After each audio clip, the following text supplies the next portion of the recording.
Hello दोस्तों, कैसे हो आप लोग। आई होप आप सभी अच्छे होंगे, मजे में होंगे। मेरा नाम भारती और मैं आज आप लोगों के लिए हिस्ट्री का एक चैप्टर लेकर के आई हूँ जिसका नाम है एजुकेशन अंडर द ब्रिटिश। देखिए, हम जानते हैं कि जब हमारे इंडिया में ब्रिटिश आए थे, अंग्रेज लोग जब हमारे भारत देश में आए थे तो हमारे भारत देश में बहुत सारी घटनाएं घटी हुई थी। बहुत सारी घटनाएं, जैसे देखो वो आए तो थे कि अपने फायदे के लिए, मतलब यहाँ से बहुत ही ज्यादा प्रॉफिट लेना चाहते थे। लेकिन यहाँ पर जब प्रॉफिट लेना चाहते थे तो उसे समझ में आया कि यहाँ पर कुछ चेंजेस करनी होगी जिसके थ्रू हमें और ज्यादा प्रॉफिट हो सकती है। तो देखिए, उससे पहले मतलब कि जब हमारे इंडिया में ब्रिटिशर्स आए थे उससे पहले जो एजुकेशन का सिस्टम था वो सब चेंज था, पूरा सोसाइटी में सब कुछ चेंज था। जैसे देखिए कि जब अंग्रेज आए तो चेंज किया एजुकेशन, मतलब शिक्षा में चेंजेस आए बहुत सारे। पहले के लोग जो थे वो बस रिलीजियस बुक पढ़ते थे, मतलब धार्मिक ग्रंथ जो थे वो पढ़ते थे, और कुछ अर्थमेटिकल टेबल पढ़ा करते थे। और फिर पब्लिक इंस्टीट्यूट्स में भी चेंजेस आए, कास्ट सिस्टम में भी चेंजेस आए, बहुत सारे कास्ट सिस्टम चेंजेस आए। इसके अलावा कंडीशन ऑफ वुमेन, हम जानते हैं कि इससे पहले मतलब जब अंग्रेज आए थे उससे पहले भारत देश में सती प्रथा चलती थी, बच्चों को, छोटी छोटी लड़कियों को मार दिया जाता था, बाल हत्या होती थी। तो इन सब में चेंजेस किया गया, किसकी वजह से? तो अंग्रेजों की वजह से। देखिए, अंग्रेज हमारे लिए सिर्फ हम लोगों से लूटा ही नहीं, बहुत सारे कुछ वो दे करके भी गए। देखिए, अगर भारत देश 1857 में आजाद हो जाता तो शायद उस टाइम में जो था, उस टाइम में हम लोग भारत को अपने तरीके से अपने भारत को बना सकते थे। लेकिन वो जो 90 साल एक्स्ट्रा रह गए वो पूरे भारत को बर्बाद कर दिए।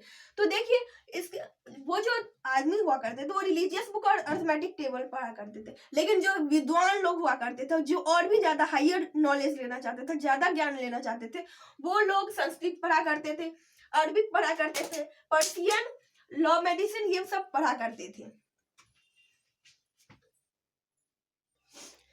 देखिए, हमारे भारत में जब अंग्रेज आए तो वो जब कुछ समय के बाद वो हमारे भारत में कुछ चेंजेस करना चाहते थे। कहाँ पर चेंजेस करना चाहते थे? तो हमारा शिक्षा का जो तरीका था, कैसे करके हम लोग नॉलेज लेते हैं, हमारा मीडियम कौन सा नॉलेज लेने का, इसमें वो कुछ चेंजेस करना चाहते थे। इसलिए उन्होंने सबसे पहले एक एक्ट लाया जिसका नाम है चार्टर एक्ट, जो कि 1813 में लाया गया था। कौन सा एक्ट? Charter act.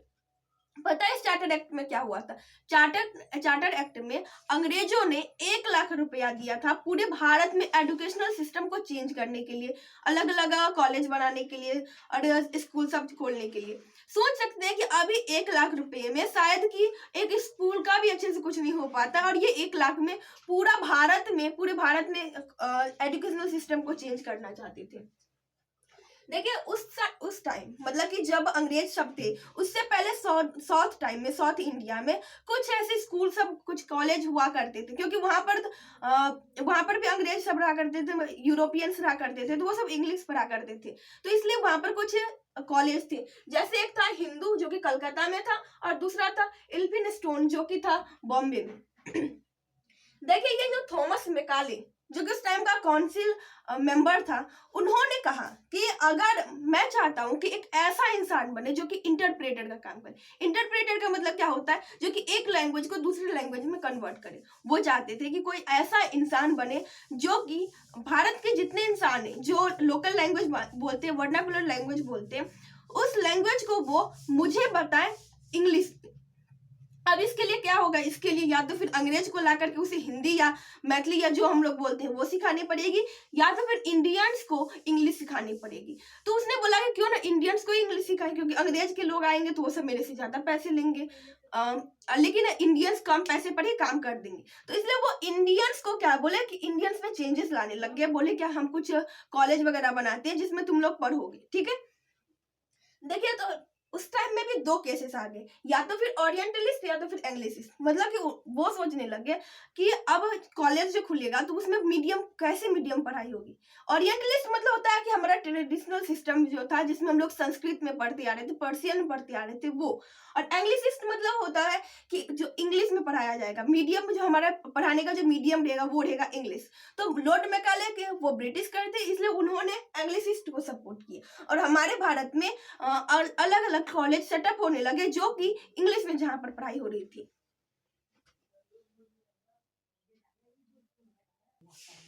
देखिए उड डिस्पैच लाया गया, फिर एक नया लाया गया जिसे कहा गया उड डिस्पैच। उड डिस्पैच का मतलब होता है मैग्ना कार्टा, जिसे 1854 में लाया है।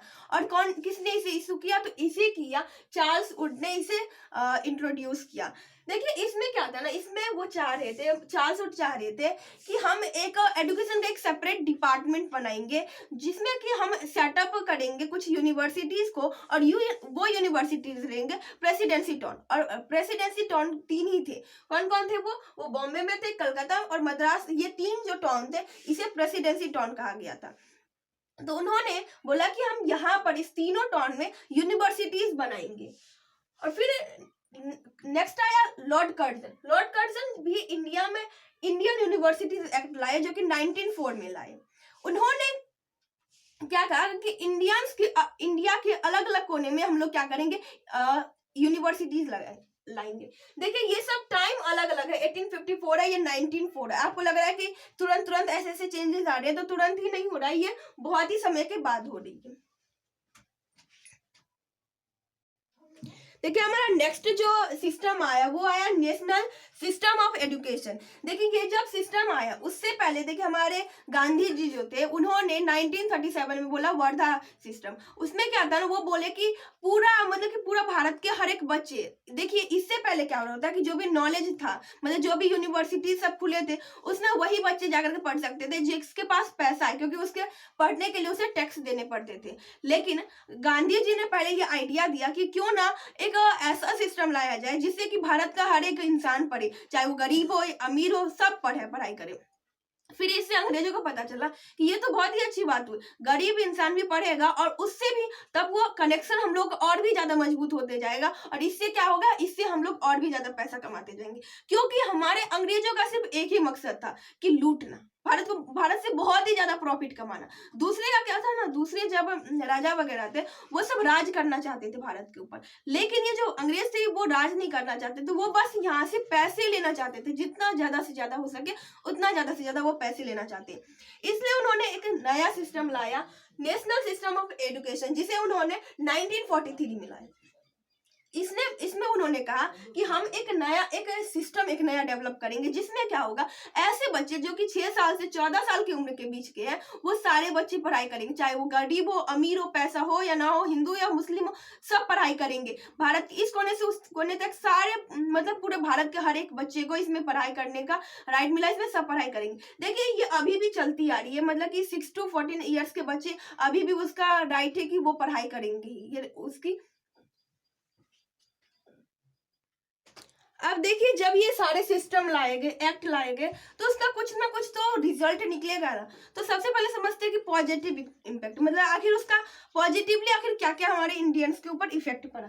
तो सबसे पहले इससे पहले क्या हुआ था, इससे पहले इंसान लोग जो थे, मतलब भारतीय जो थे, वो एक मदरलैंड, मतलब इंडिया को, भारत देश को अपना एक मदरलैंड नहीं समझते थे। लेकिन जब वो पढ़ाई करना शुरू किए, इंग्लिश सब पढ़े, तब उन्होंने अपने इंडिया को इंडिया के बारे में थिंक करने लगा कि वो हमारे लिए एक मदरलैंड है। वो क्या हमारे लिए एक मदरलैंड है।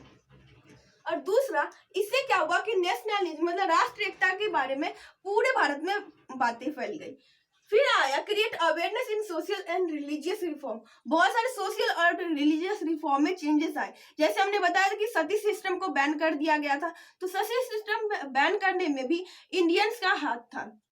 क्योंकि ये जो सती था, इसमें पता है क्या होता था, इसमें होता ये था कि अगर किसी भी औरत के पति मर जाते थे तो उसे उसके साथ जला दिया जाता था। लेकिन यही अगर कोई किसी की पत्नी मर जाया करती थी तो उसके पति को उसके साथ नहीं जलाया जाता था। तो इसलिए इस सिस्टम को बैन कर दिया। बाल हत्या किया जाता था, इसलिए उसे भी बैन कर दिया गया।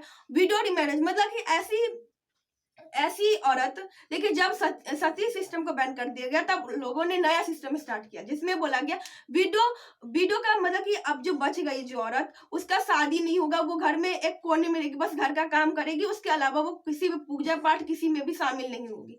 तो इसको भी चेंज किया गया, बोला कि विडो रिमैरेज, जैसे लड़का दूसरा शादी कर सकता है वैसे लड़की भी दूसरी शादी अपने कर सकती है। तो ये सारे सोशल और रिलीजियस चेंजेस आए हमारे बुक में। अब देखिए जैसे सिक्के के 2 पहलू होते हैं, वैसे अब इसके कुछ निगेटिव इम्पैक्ट भी हमारे इंडिया के ऊपर देखने को मिले। क्या हुआ, division between educated and rest of Indian. देखिए अब ऐसा इंसान जो कि इंग्लिश पढ़ने लग गए थे और ऐसा इंसान जो कि इंग्लिश नहीं जानते थे, उन दोनों में भेदभाव होने लग गए। अब जो पढ़ा लिखा है वो बोल रहा है कि हम अब इन सब से बात नहीं करेंगे, हम उससे बात नहीं करेंगे, हम तो बस अब अंग्रेज से बात करेंगे। ऐसा उनके मन में एक मास्टर की तरह, मास्टर और स्लेव की तरह एक बातें उसके दिमाग में आने लग गए। फिर रिलीजियस बुक वेर इग्नोरेड, हमारे जितने भी धार्मिक ग्रंथ थे उसे वो लोग इग्नोर करने लगे। अब धार्मिक ग्रंथ को इग्नोर करने लगे तो आखिर वो लोग पढ़ने क्या लगे? तो वो लोग पढ़ने लगे जो भी ब्रिटिश का जो टेक्स्ट बुक था, उनका जो एडमिनिस्ट्रेशन था, फिलोसफी था, वो सब ग्लोरीफाइड हो गए। मतलब अंग्रेजों के एडमिनिस्ट्रेशन के बारे में पढ़ने लगे, फिलोसफी को पढ़ने लगे और हमारे बुक लोगों को, हमारे ग्रंथों को छोड़ दिया। पता है इससे क्या हुआ? इससे क्या हुआ? इससे अंग्रेज जो है वो अपने टेक्स्ट बुक को और भी ज्यादा बनवाने लगी, वो अंग्रेज में बनने लगी और फिर वो बुक सब इंडिया में आई और इंडिया में फिर से बिकने लगी। तो इससे क्या हुआ? इससे भी सबको प्रॉफिट हुआ, क्योंकि उन सबका बुक बिक रहा है तो प्रॉफिट तो होगा ही। साथ ही अब देखिए, पहले इंडियन क्या करते थे कि धोती पहनते थे, कुर्ता पहनते थे, लेकिन जब वो पढ़ाई कर लिए तब वो अब अंग्रेजों के साथ उसका उठना बैठना हो गया। अब अंग्रेज के साथ बैठेंगे उठेंगे तो क्या वो वही धोती कुर्ता पहनेंगे और बाकी सब वो कोट वगैरह पहने रहेंगे? तो इसलिए वो सब क्या किया, वो सब अंग्रेजों के कपड़े भी पहनने लगे, मतलब वो सब भी कोट पहनने लगे। तो ये सब कोट सब जो बन के आया तो वो सब भी कहाँ से आया? वो सब भी ब्रिटिश से आया। तो इससे क्या होगी? इससे वहां के इंसान को जॉब मिलने लगे और यहाँ के इंसान जो थे वो सब क्या होने, वो सब बेरोजगार होने लगे।